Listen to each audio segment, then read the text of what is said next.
Paris was in a state of alarm. The king had commanded troops to move into the city.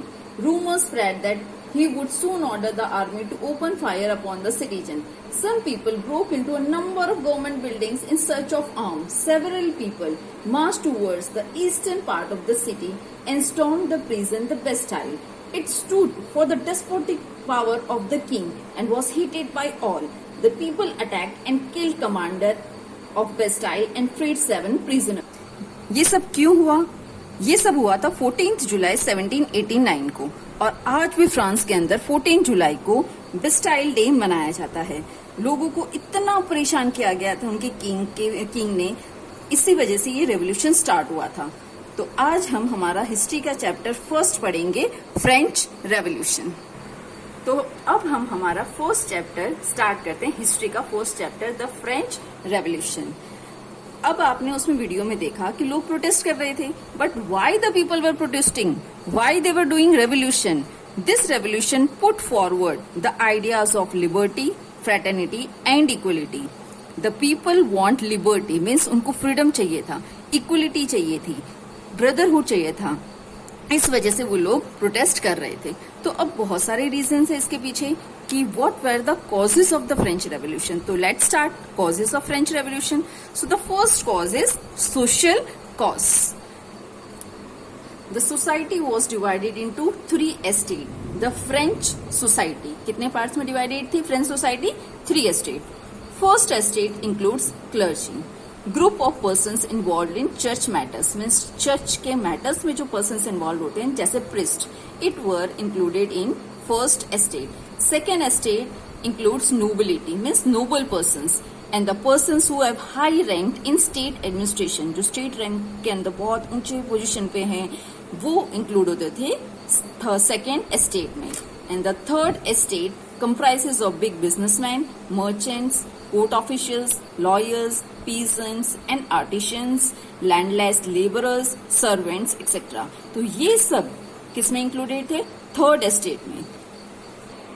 So the French society was divided into 3 estates: first estate, second estate and third estate. First 2 class were exempted from paying taxes. अब problem तो यहाँ से शुरू हो रही है कि ये जो फर्स्ट 2 एस्टेट के लोग थे ना, उनको टैक्स देना नहीं पड़ता। दे वर exempted from paying taxes. Taxes सिर्फ किसको देने पड़ते थे?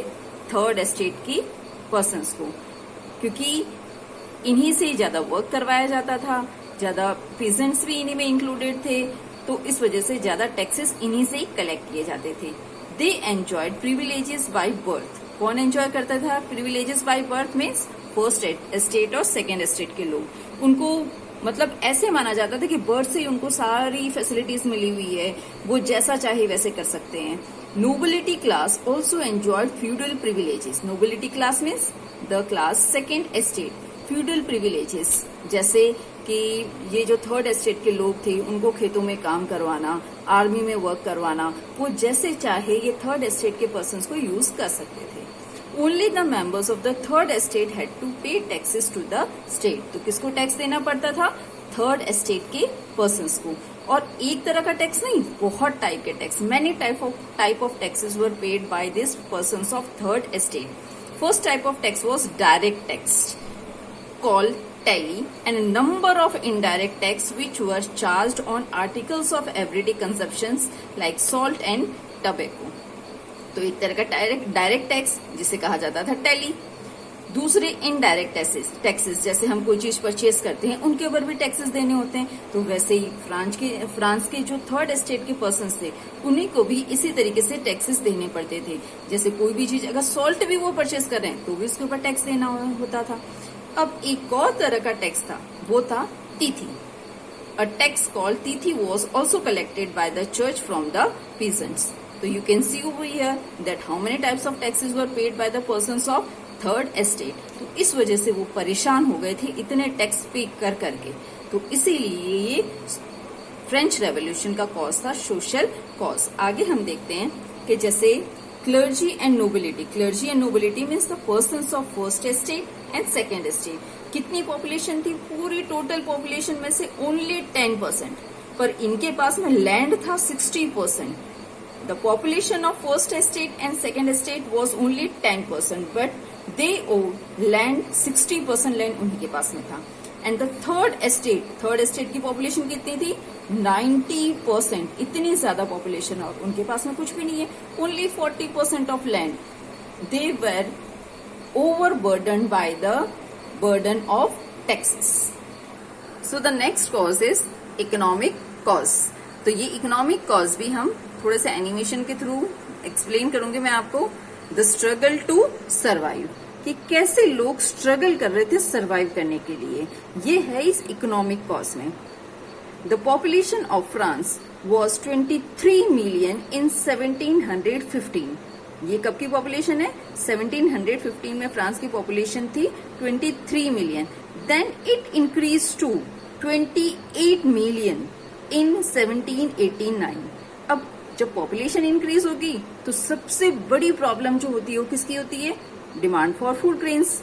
डिमांड इंक्रीज हो जाएगी फूड ग्रेन्स की, तो इस वजह से फूड ग्रेन्स की पॉपुलेशन इंक्रीज होने की वजह से डिमांड तो इंक्रीज हो रही थी, पर जो ये सप्लाई थी फूड ग्रेन, तो पॉपुलेशन इंक्रीज होने की वजह से फूड ग्रेन्स की डिमांड इंक्रीज हो रही थी. फूड ग्रेन्स की डिमांड इंक्रीज होने की वजह से अब सेकेंड प्रॉब्लम क्या रहा था? ये पॉपुलेशन तो इंक्रीज हो रही है पर फूड ग्रेन की सप्लाई इंक्रीज नहीं हो रही. तो क्या होगा? जब फूड ग्रेन की सप्लाई इंक्रीज नहीं होगी, there will be ultimately rise in the prices of food grains. Prices बहुत ज्यादा फूड ग्रेन्स के इंक्रीज होने लग गए. इस वजह से अब आगे लोगों के पास में प्रॉब्लम होगी कि कैसे फूड ग्रेन परचेज करेंगे. उनकी इनकम इंक्रीज नहीं हो रही थी. लेबरर्स जो थे उनकी इनकम तो एकदम स्टेगनेंट थी, बिल्कुल भी इंक्रीज नहीं हो रही थी. अब प्राइसेस इंक्रीज होते जा रहे थे, तो कैसी प्रॉब्लम आ गई? Subsistence crisis. सरवाइव करने के लिए स्ट्रगल, कि अब उनके पास में बहुत बड़ी प्रॉब्लम आ रही थी कि वो कैसे सरवाइव करेंगे. तो ये है इकोनॉमिक कॉज.